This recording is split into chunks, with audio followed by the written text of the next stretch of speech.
তারপর আমি আর নামছি না এই গরমে। প্রায় 15 মিনিট হলো এটা দিয়ে গেছে, এখনো পর্যন্ত গরম জলও দেয়নি, কিছুই দেয়নি। এটা আগে 1 লিটারের দিত, কিন্তু এখন প্রচণ্ড তেজ, মানে এত গরম যে এসিটা পর্যন্ত হার মানিয়ে যাচ্ছে। এই আমার কাটলেট দিয়েছে, খুব একটা বেশি রিচ নেই, মশলা নেই, তেল নেই।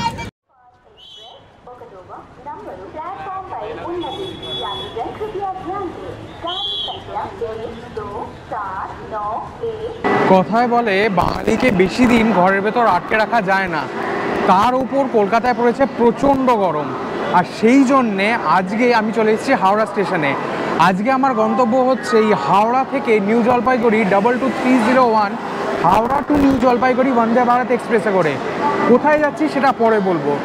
এমনিতে বন্দে ভারত এক্সপ্রেসের প্রচুর ভিডিওস ইউটিউবে আছে, এটার পরিষেবা কীরকম, এটার খাবার দাবার কীরকম, এটার কীরকম ব্যবস্থা সবই আপনারা জানেন। কিন্তু তবুও আজকে আমি এই ভিডিওটা এই জন্যই দেখাবো, আজকে 6 এপ্রিল, এখন বাজে সকাল 5:40। এই মুহূর্তে আদৌ সেই রকম পরিষেবা আছে কিনা, খাবার দাবারের কোয়ালিটি কীরকম, মান পড়েছে না বেড়েছে, সমস্ত ডিটেলস আপনাদের সাথে শেয়ার করব। আর তারপর আপনাদের বলবো আমরা এনজেপি থেকে কোথায় যাব। বন্দে ভারতে যে টিকিটটা পাবো আমি এটা একেবারেই এক্সপেক্ট করিনি। মানে কয়েকদিনের মাথায় টিকিট কেটে প্ল্যান করে বেরিয়ে পড়েছি। আমাদের যাদের খুব স্ট্রেসফুল জব থাকে বা যারা অন্যান্য কাজে ব্যস্ত থাকি, তাদের মাঝে মাঝে না বেরিয়ে পড়লে হয় না। বেশিক্ষণ বাইরে থাকা যাচ্ছে না, এত গরম।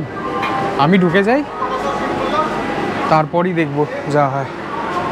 ট্রেন একবার ছাড়লে আমি গিয়ে সিটে বসবো, তারপর আমি আর নামছি না এই গরমে, যা হবে সিট থেকে। আর খাবার দাবারও দেখাবো আপনাদের কীরকম আছে বা কীরকম পরিষেবা আছে।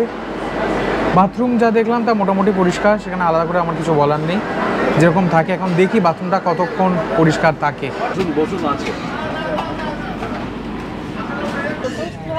এক্স্যাক্টলি রাইট টাইমে, মানে 5:55-তে আমাদের ট্রেন ছেড়ে দিল। আর আজকে এই ট্রিপে আমার সঙ্গে আছে আমার বাবা মা। হাই বলে দাও। ঠিক টাইমে ট্রেনটা ছেড়েছে, এখন দেখি কেমন হয় আমাদের জার্নি।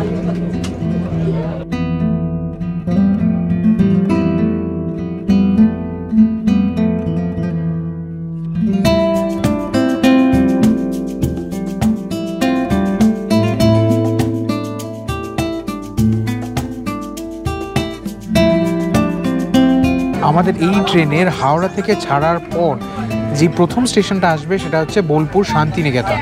সেটার আসার রাইট টাইম হচ্ছে 7:37।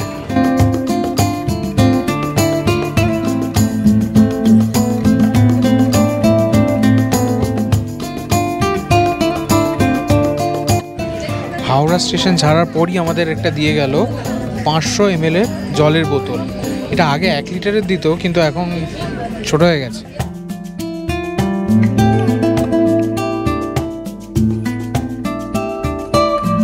এই ট্রেনে বাকি অন্যান্য ট্রেনগুলোর মতন কাপলিংয়ের সিস্টেম তো নেই, তো সেই জন্য এই ট্রেনটা যখন স্পিড তোলে বা স্পিড কম করে, তো এত স্মুথ লাগে যেন মনে হয় যেন আমরা মেট্রোতে বসে আছি।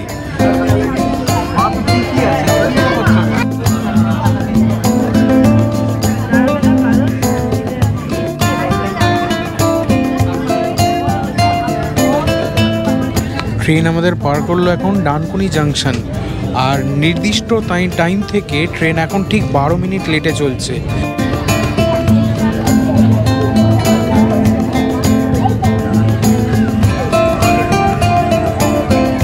এখন বাজে ঠিক 6:30, আর আমাদের এখন চা মানে সকালের চা খাবারের যেটা থাকে সেটা দিয়ে গেছে। এখানে দিয়েছে একটা বিস্কুট, আর এটা একটা টি কিট। প্রায় 15 মিনিট হলো এটা দিয়ে গেছে, এখনো পর্যন্ত গরম জলও দেয়নি, কিছুই দেয়নি। আর শুধু শুধু বিস্কুট খেতে ভালোও লাগে না। আমার বাবার এত খিদে পেয়েছে, আমার বাবা বিস্কুটগুলো খেয়ে নিয়েছে। তখন বেরিয়েছি, খিদে পেয়ে গেছে। হ্যাঁ, মানে যারা আমাদের যে বন্দে ভারত ধরতে হয়, খুব সকাল সকালই আমাদেরকে বেরোতে হয়, আর ভরপেট খেয়েও বেরোনো যায় না। তো আর সকালবেলা যদি চাটাও পেতে যেটা দেরি হয়, তখন একটু মুশকিল হয়ে যায় আর কি। এই যে অবশেষে গরম জল দিয়ে গেল, এবার চাটা বানিয়ে খেতে হবে।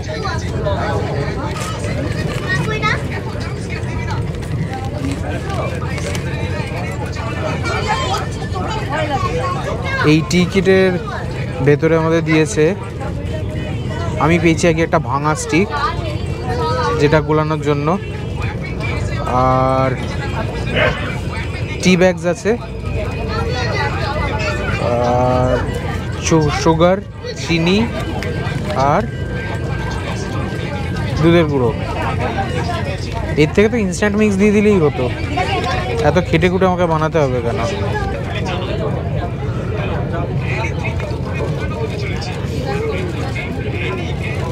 চায়ের টেস্ট মোটামুটি, মানে আহামরি নয়, এর থেকে বাড়িতে আমি বেটার চা খাই।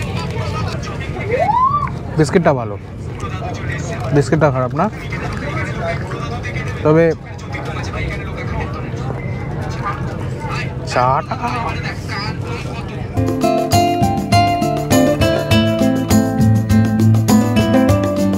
যখন টিকিটটা কনফার্ম হলো বন্দে ভারতে, তখন একটা টেনশন আমার ছিল যে সিটটা কোন দিকে পড়বে। ইসি হলে তো সিট ঘুরে যায়, কিন্তু সিসি ক্লাসে যেটা থাকে সেটা সিট ঘোরে না, মানে অর্ধেকটা একদিকে মুখ থাকে, আরেক মানে আর বাকি অর্ধেকটা উল্টো দিকে মুখ থাকে। তো এটা আমার একটা টেনশন ছিল যে কোন দিকে মুখটা থাকে আমাদের এই সিট যেটা আমাদের কনফার্ম হয়েছিল। তো যাই হোক, ঠিকই আছে, আমরা এনজেপির দিকে মুখ করেই আমরা এখন যাচ্ছি। কিন্তু ওই যে সব ভালো তো থাকে না, সকালবেলা এদিক থেকে রোদ্দুর উঠেছে আর প্রচণ্ড তেজ, মানে এত গরম যে এসিটা পর্যন্ত হার মানিয়ে যাচ্ছে। কিন্তু যারা ওই দিকে বসবে, মানে আইল সাইডের দিকে যারা বসবে, তাদের আবার এতটা কষ্ট হবে না, তাদের কাছে এসিটা সুদিংই লাগবে। কিন্তু ছবি তুলতে গেলে তো আমাকে এখানে বসতেই হবে, কিছু করার নেই, ওই আর কি।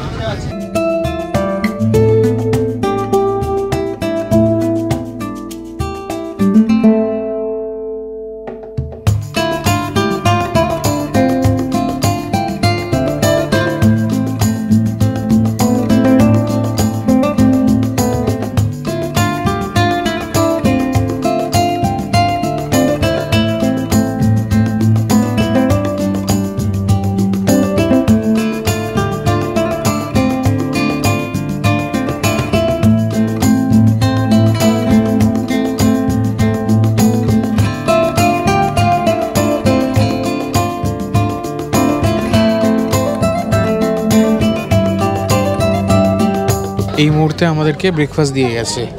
ব্রেকফাস্টে কি দিয়েছে, আমরা টিকিট কাটার সময় ভেজ নিয়ে নিয়েছিলাম, ভেজ বলে দিয়েছিলাম, সেই জন্য স্বাভাবিকভাবেই আমাদেরকে ভেজ দিয়েছে। এই দিয়েছে একটা পাউরুটি, 2 পিস মতন পাউরুটি দিয়েছে, এটা একটা বাটার, এইটা দিয়েছে সল্ট, এটা পেপার, এটা একটা স্যানিটাইজার দিয়েছে, এটা জ্যাম, না এটা কেচাপ, সরি, এটা জ্যাম, এটা একটা ট্রপিকানা ফ্রুট জুস, আর এখানে একটা চকো পাই মতন দিয়েছে, আর এইখানে দিয়েছে ভেজ কাটলেট, ফ্রাইজ আর বয়েলড ভেজিটেবলস। আমারটাতেও সেমই দিয়েছে, পাউরুটি মোটামুটি একই রকম খেতে, তো সেখানে আলাদা করে কিছু বলার নেই। তবে কাটলেটটা কীরকম সেটা মা বলবে।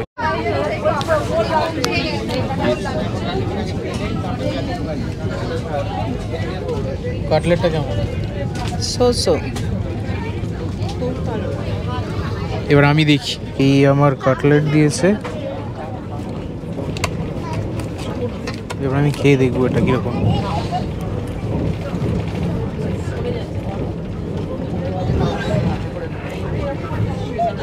আহামরি নয়, ঠিকই আছে।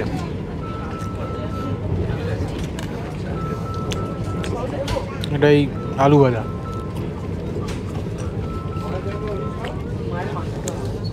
স্বাদ মোটামুটি, মানে গোড়ার দিকে বন্দে ভারতগুলোতে যেরকম স্বাদ ছিল ঠিক সেরকমটা নেই, তবে চলে যায়। বাকি ট্রেনের খাবারের থেকে এটা অনেকটাই বেটার।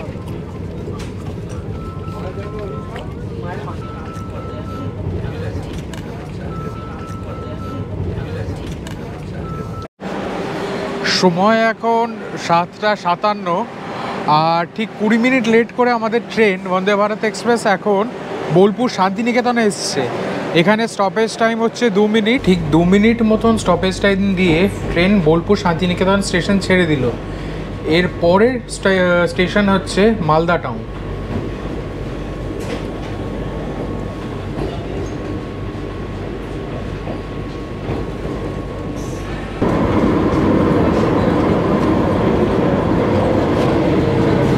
একটু আগে যেটা হলো সেটা হচ্ছে যে কালকে তো সারা রাত্রি ঘুম হয়নি, একে দেরি করে আমাদের লেট অবধি আমাদের কাজ হয়, তার উপরে সকাল সকাল আমাদের বেরোতে হয়েছিল।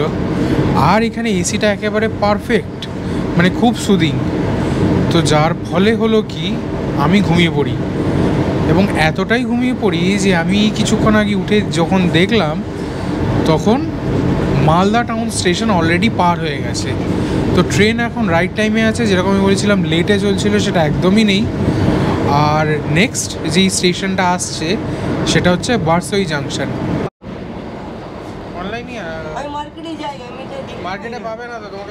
বাইরে এতটাই গরম যে বেশিক্ষণ দাঁড়িয়ে থাকা যাচ্ছে না। মানে এপ্রিল মাস সবে পড়েছে, মার্চ মাস থেকে এবারে এত গরম পড়েছে যে মানে বলার কথা নয়। আর আমার বাবা তো এখান থেকে বেরোচ্ছেই না, যে একটু মানুষ স্টেশন থেকে একটু নেমে দেখি জায়গাটা কেমন বা কীরকম কী আছে। আমার বাবা একদম বেরোচ্ছে, বলছে তুই যা ঘুরে। আগে কী হতো যে ছেলে কোথায় গেল, ছেলে উঠলো কি না, সে সমস্ত একটা চিন্তা ছিল। এখন সে সমস্ত এখন কনফিডেন্ট, হ্যাঁ এখন কনফিডেন্স আছে। এখন কনফিডেন্স আছে, এখন জানে যে বেশিক্ষণ ছেলেও থাকতে পারবে না, চলে আসবে। যে বাবা এখানে সেটে বসে আছে আর আমিও মাঝে মাঝে যাচ্ছি, ব্লগ করছি, আবার এখানে ছিটকে চলে আসছি। আর একটা জিনিস হয়েছে, বন্দে ভারতের দরজা সবসময় বন্ধ, সুতরাং ওদিক দিয়ে প্রোটেক্টেড। না আমি কি ছিটকে যাব নাকি এরকম দিয়ে চাপ নেই। দরজা খোলা আছে, শুটিং করছিস, ভিডিও করছিস, সেটা সম্ভব নয়। সেই জন্য আমার অতটা প্রোটেক্টেড। তো সামনেই বারসই জাংশন আসছে আর আমাদেরকে লাঞ্চ দিয়ে দিয়েছে। আমরা ভেজ নিয়েছি যেরকম আগে বলেছিলাম। আর আমাদের কি কি দিয়েছে একবার দেখুন। এক ভাত দিয়েছে, ডাল দিয়েছে, এটা একটা পনিরের তরকারি, আর একটা ভাজি, এটা দই, এখানে আচার আছে, হ্যান্ড স্যানিটাইজার আছে, আর রুটি দিয়েছে।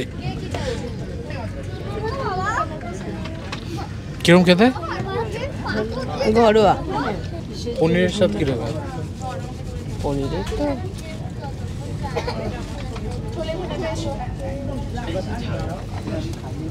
গ্রেভিটা ঠিক আছে, খারাপ না, ভালো স্বাদ।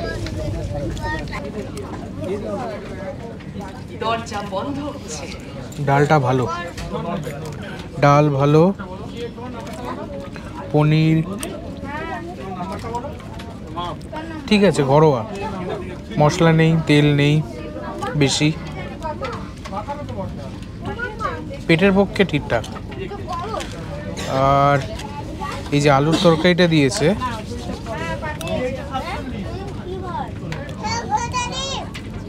এটাও ভালো ভালো, মানে ঘরোয়া খাবার, খুব একটা বেশি রিচ নেই, মশলা নেই, তেল নেই, চলে যাবে।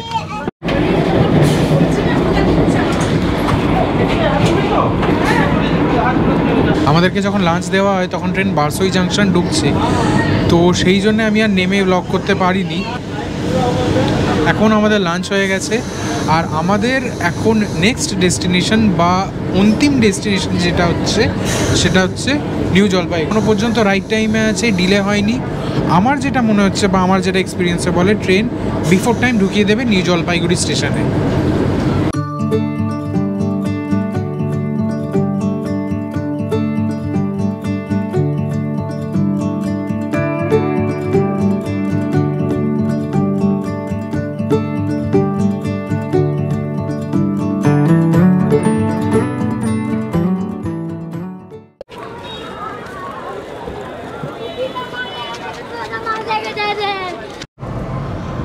সময় এখন 2:20 আর আমরা এখন রওনা দিয়েছি মিরিকের উদ্দেশ্যে। নিউ জলপাইগুড়ি স্টেশনের বাইরেই আমরা একটা গাড়ি বুক করলাম এবং সেই গাড়ি করেই আমরা রওনা দিয়েছি মিরিকে। নিউ জলপাইগুড়ি এসে একটা জিনিস বুঝতে পারছি যে কলকাতার তুলনায় এখানে গরম অনেকটাই কম। মানে কলকাতার গরম যেটা একেবারে সহ্য হয় না, এখানকার গরম তুলনামূলকভাবে কম, এবং সেই জন্যেই এখানকার গরমটাকে সহ্য করা যেতে পারছে। তো এখন আমরা অনেকটাই এসে গেছি, এখনও প্রায় কত কিলোমিটার বাকি? 45 কিলোমিটার। এখান থেকে প্রায় 45 কিলোমিটার মতন দূর আছে মিরিকে।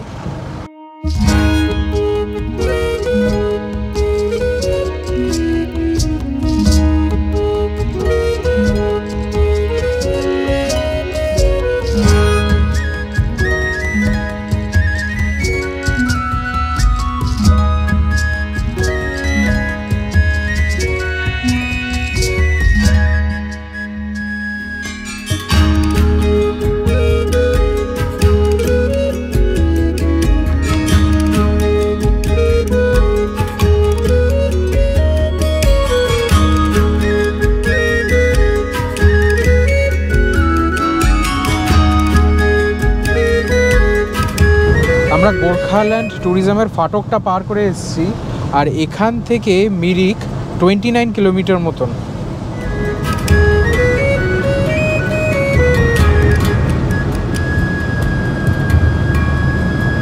এই নিউ জলপাইগুড়ি স্টেশন থেকে এসে আপনার দার্জিলিং যান বা মিরিক যান বা গ্যাংটক যান, কিন্তু এই যে যাওয়ার রাস্তাটা মানে পরিষ্কার রাস্তা, দুধারে চায়ের বাগান বা কখনো কখনো জঙ্গল এসে যাচ্ছে, এই দেখেই মন ভালো হয়ে যায়, আর আলাদা করে কিছু লাগে না এখানে।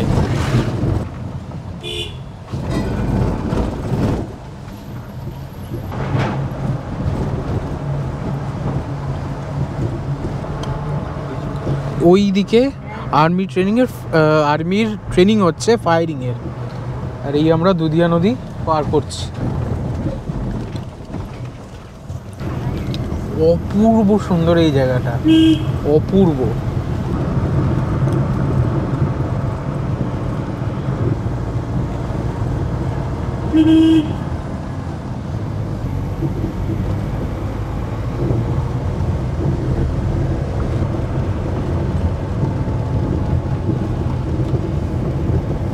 এই তো এবার ন্যাচারাল এসি শুরু হলো।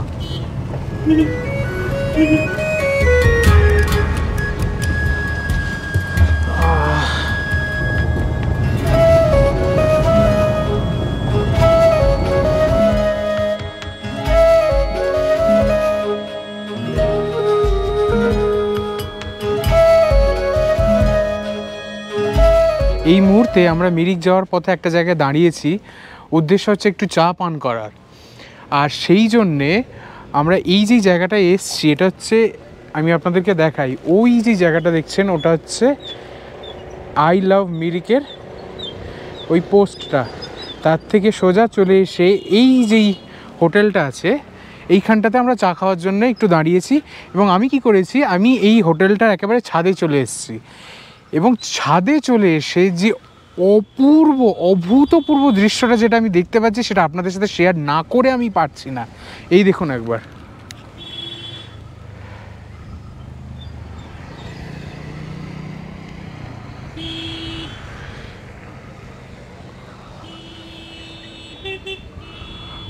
অসাধারণ অসাধারণ। মেঘ আস্তে আস্তে ছড়িয়ে পড়ছে জায়গাটায়, আর ওহ,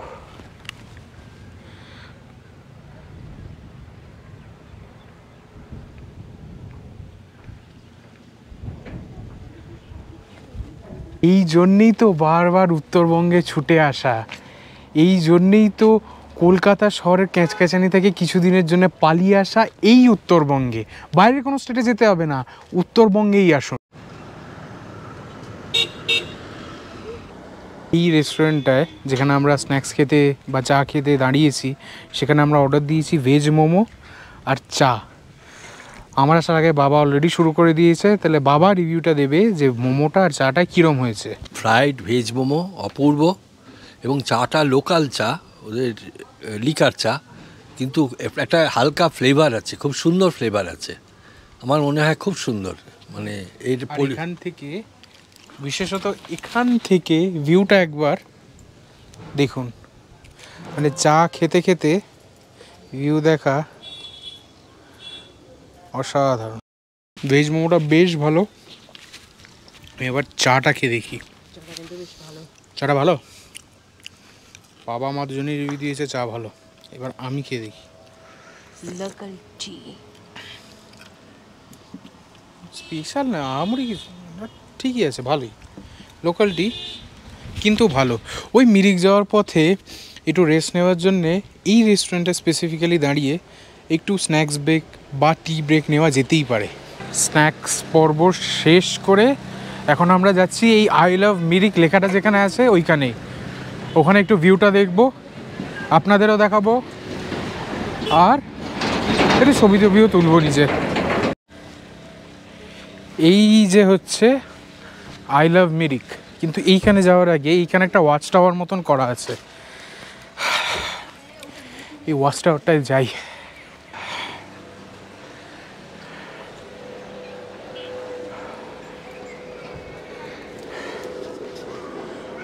বাহ, সুন্দর জায়গাটা, আপনারাও দেখুন একবার।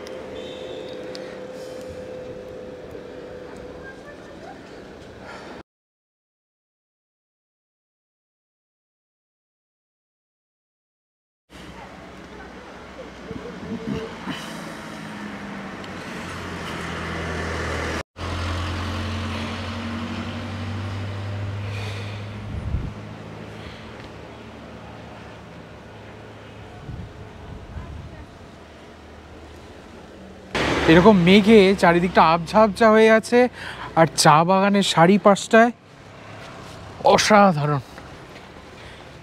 এটাই হচ্ছে আমাদের সেই বিখ্যাত টিংলিং ভিউ পয়েন্ট। এখান থেকে একবার ভিউটা দেখে নিন।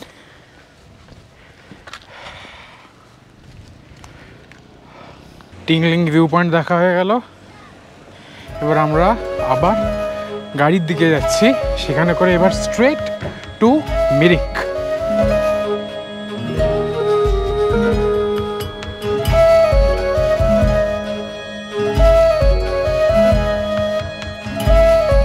ফাইনালি অবশেষে এতখানি রাস্তা পেরিয়ে পৌঁছে গেছি মিরিকে। এই হচ্ছে মিরিক লেক এই দিকটায়, কিন্তু সেখানে আমরা যাব, মিরিক লেকেও দেখব। মিরিক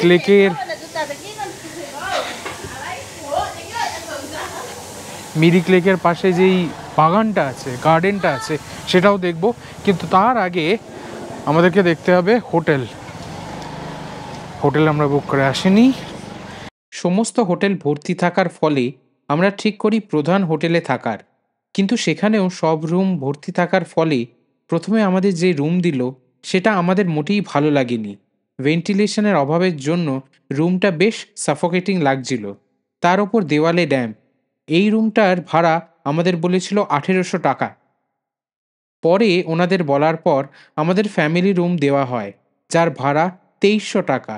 যদিও বা সেখানে ভেন্টিলেশন ছিল না, কিন্তু এক রাত্রির জন্য 3-4 জন লোক হাত পা ছড়িয়ে অনায়াসে থেকে যেতে পারে। কিন্তু বাথরুমে এক্সস্ট ফ্যান না থাকার ফলে বেশ অসুবিধেই হয়েছে আমাদের। আমি এই জিনিসটা সবাইকে বলবো, অ্যাডভাইস দেবো, যে আপনারা যারা অসম্ভব ভালো, অসম্ভব সুন্দর, হাইলি রেকমেন্ড করছেন ভিডিওতে, এগুলো দয়া করে মিসগাইড করবেন না। কারণ আমরা এসে খুবই আশাহত হয়েছি।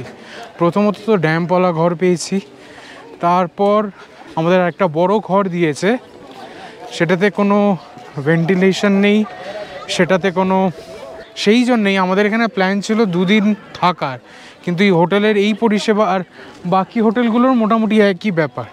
এখানে ভালো হোটেল বলতে কিছুই নেই। আপনারা যারা আসবেন তারা মিরিকটা ঘুরে সোজা দার্জিলিং বা অন্য কোথাও চলে যান। এখানে এসে নাইট স্টে করার মতন ভালো হোটেল আমি তো দেখছি না, দেখতে পেলাম না। আমি এখন বেরিয়েছি চেক ইন করে মিরিক লেকটা ঘোরার জন্যে। হোটেলের ঠিক সামনেই মিরিক লেকটা, আমি বেরিয়ে চলে এসেছি এই দিকটা।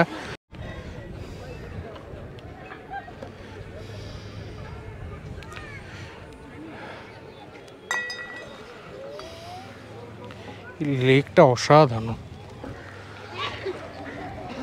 এই হচ্ছে লেকের সামনে মিরিকের শহরটা।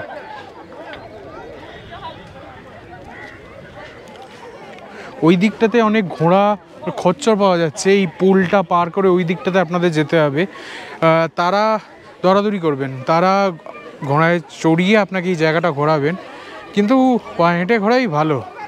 কেন বেড়াতে এসে বেফজল টাকা নষ্ট করবেন যদি না আপনাদের খুব ইচ্ছে করে।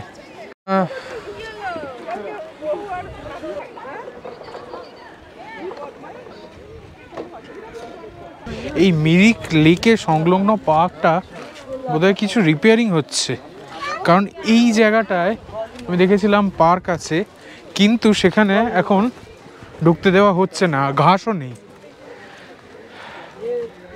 এই দেখুন, এই জায়গাটায় কিচ্ছু নেই, কোনো লোক নেই। ওই দিকটা আছে, কিন্তু ওই দিকেও কোনো লোক নেই।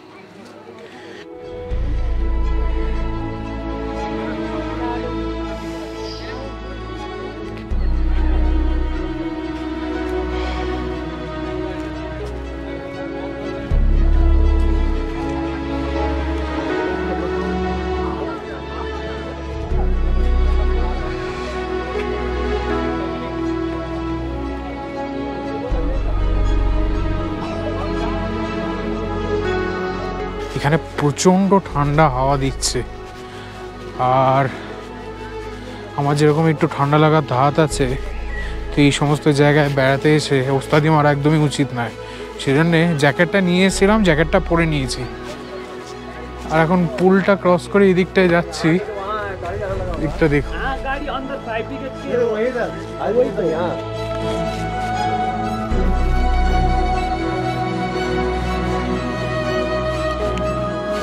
এই মিরিক লেকের সাইডে এরকম ঘোড়া পাওয়া যায়, যেটা করে ঘুরলে আপনাদেরকে পুরো মিরিক লেকটাকে ঘুরে দেখাবে, কিন্তু আমার মনে হয় এই সমস্ত না নিয়ে পায়ে হেঁটে ঘোরাই ভালো।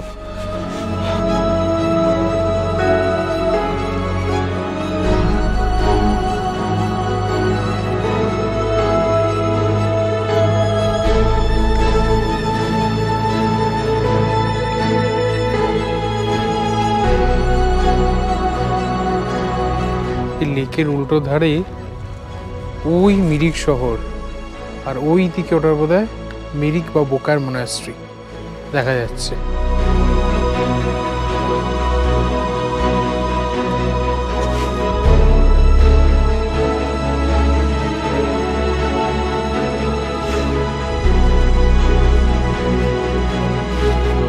সমুদ্রপৃষ্ঠ থেকে প্রায় 5000 ফিট উচ্চতায় এই লেকের দৈর্ঘ্য প্রায় 1.25 কিলোমিটার মতো।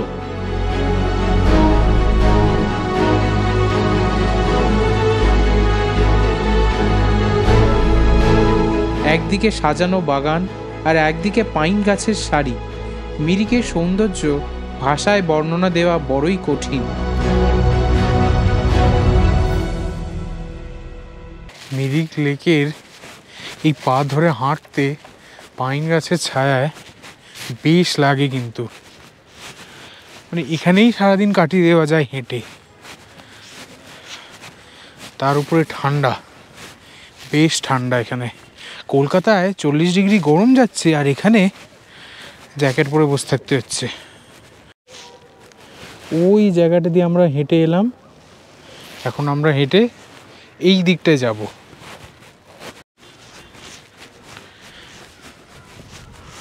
অদ্ভুত একটা পরিবেশ।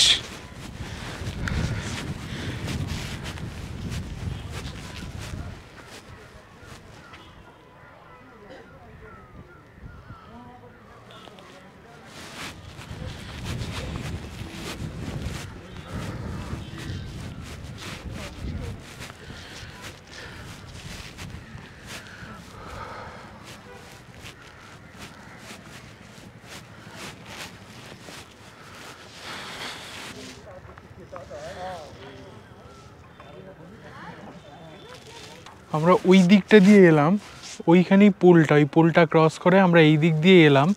আর এটারই ঠিক উল্টো দিকে একটা দুর্গা মন্দির আছে, আমরা এখন সেইখানে যাব। জানি না মন্দিরে দর্শন করতে পারবো কি না, তবে দেখুন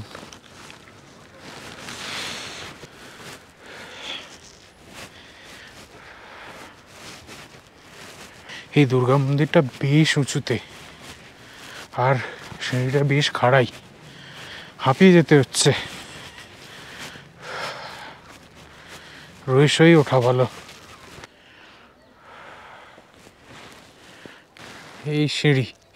এই সিঁড়ি উঠে যাচ্ছে মন্দিরে।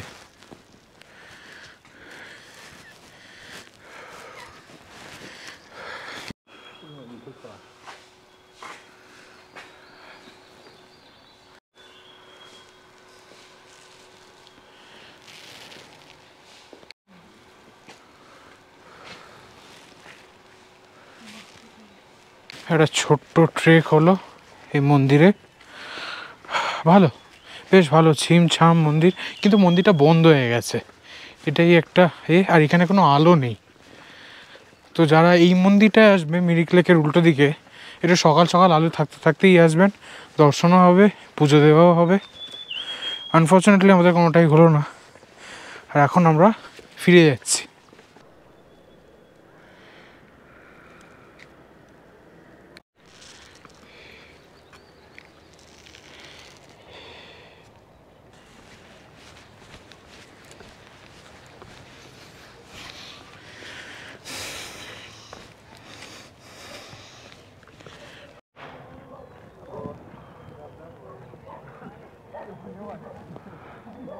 কথায় আছে বাঙালি ফুচকা ছাড়া থাকতে পারে না, আর এই মিরিক লেকের সামনেই আমরা একটা ফুচকার পেয়ে গেছি, ফুচকার স্টল।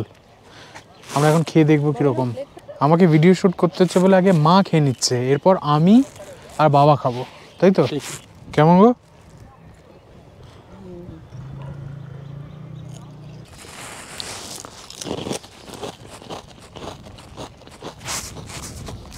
ভালো, বেশ ভালো।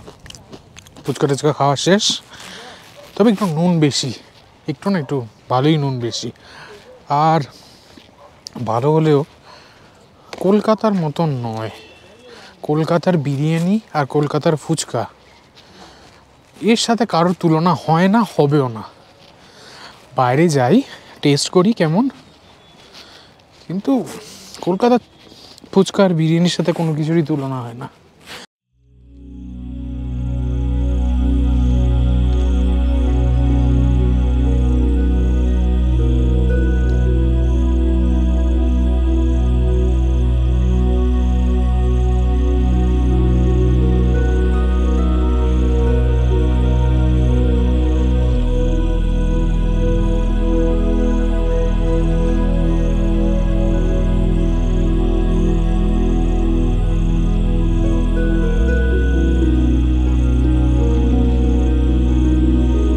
পরের দিন আমরা মিরিক লেকের পাশের বাগান ও আশপাশের কিছু জায়গা দেখে সোজা দার্জিলিং চলে যাই। সেই গল্প থাকছে পরের ভিডিওতে। আজকের এই ব্লগটা এই পর্যন্তই। কেমন লাগলো সেটা আমাকে জানাবেন নিচে কমেন্ট বক্সে। আর যদি ভালো লেগে থাকে তাহলে অবশ্যই একটা লাইক এবং সাবস্ক্রাইব করবেন। সাবস্ক্রাইব করার সময় বেল আইকনটা ক্লিক করুন, যাতে যখনই আমি একটা ভিডিও দেব তার ইনস্ট্যান্ট নোটিফিকেশন পৌঁছে যাবে আপনাদের কাছে। ভালো থাকবেন, সুস্থ থাকবেন, দেখা হবে পরের ভিডিওতে। টাটা।